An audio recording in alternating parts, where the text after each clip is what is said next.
नमस्कार दोस्तों, मेरा नाम है प्रफुल्ल और स्वागत करता हूं मैं आपका मेरे इस YouTube चैनल पे। तो दोस्तों, आपने सुना ही होगा कि समय कभी किसी के लिए रुकता नहीं। हजारों सालों से इंसानों ने समय को समझने की और मापने की कोशिश की है और इसी कोशिशों का अंजाम है कैलेंडर, जो हजारों सालों से हमें सही समय और बीते हुए घटनाओं का सही क्रम दर्शाते हुए आ रहा है। अलग सदियों में कई साम्राज्यों ने अपने कैलेंडर को खोजा है और उसे फॉलो किया है। क्या आज भी हम वही कैलेंडर का इस्तेमाल करते हैं या इसमें कुछ बदलाव किए गए? क्या पुराने कैलेंडर में कुछ गलतियां थी? अगर हाँ, तो कैसे इन सभी गलतियों को कम करके एक सही कैलेंडर बनाया गया, जिसे आज लगभग पूरी दुनिया इस्तेमाल कर रही है? किसने इस कैलेंडर को खोजा है, आइए जानते हैं। आज विश्व के लगभग ज़्यादा से ज़्यादा देशों में एक ही कैलेंडर का इस्तेमाल किया जाता है, जिसका नाम है ग्रेगोरियन कैलेंडर, जो 1582 एडी में पॉप ग्रेगरी 13 ने इन्वेंट किया था।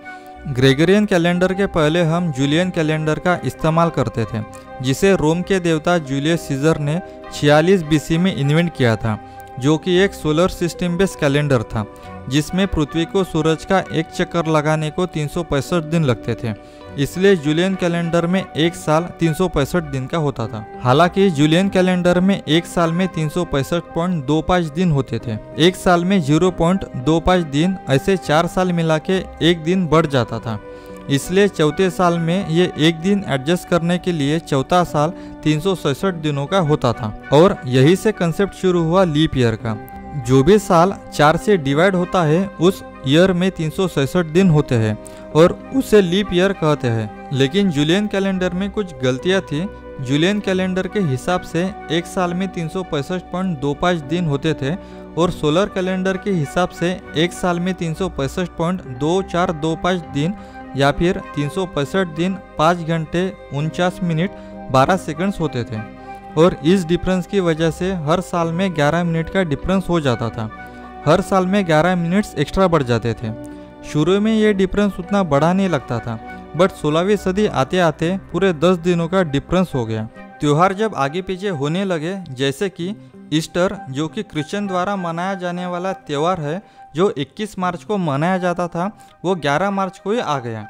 और इस गलतियों को सुधारने के लिए पॉप ग्रेगरी 13 ने एक नए कैलेंडर का कंसेप्ट रखा, जिसे उन्होंने खुद का नाम दिया, जिसे सब लोग ग्रेगोरियन कैलेंडर के नाम से जानते थे।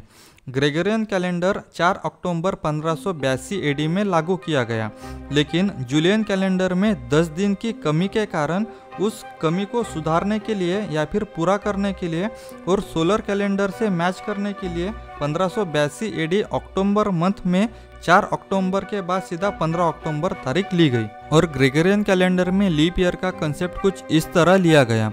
वह साल जो 4 से पूर्ण डिवाइड होता है, उसे लीप ईयर कहा जाएगा और उस साल में 366 दिन रहेंगे। ग्रेगोरियन कैलेंडर में हर साल में 365 दिन 5 घंटे 48 मिनट 46 सेकंड्स रहते थे, जो कि हर 4 साल में पूरा एक दिन या 24 घंटे पूरे नहीं हो पाते थे। 4 सालों में सिर्फ 23 घंटे 15 मिनट 4 सेकंड ही पूरे हो पाते थे और 24 घंटों में 45 मिनट बच जाते थे। तो इसी 45 मिनट को एडजस्ट करने के लिए लीप ईयर में एक नया कंसेप्ट लाया गया। जितने भी शतक आएंगे, जैसे कि 100वां साल, 200वां साल, 400वां साल, तो उसमें 4 के साथ 400 से भी डिवाइड होना ज़रूरी है। जो शतक 4 और 400 से पूरा भागा जाएगा, जैसे कि 800वां साल, 1200वां साल, 1600वां साल, उसे ही हम लीप ईयर कहेंगे। जो शतक 4 से भागा जाएगा लेकिन 400 से नहीं भागा जाएगा, उसे हम लीप ईयर नहीं कहेंगे, जैसे कि 1000वां साल, 1100वां साल आदि। बाकी जो नॉर्मल साल है 1204, 1208, 1220, जो कि 4 से भागे जाएंगे, वो सभी लीप ईयर में आएंगे।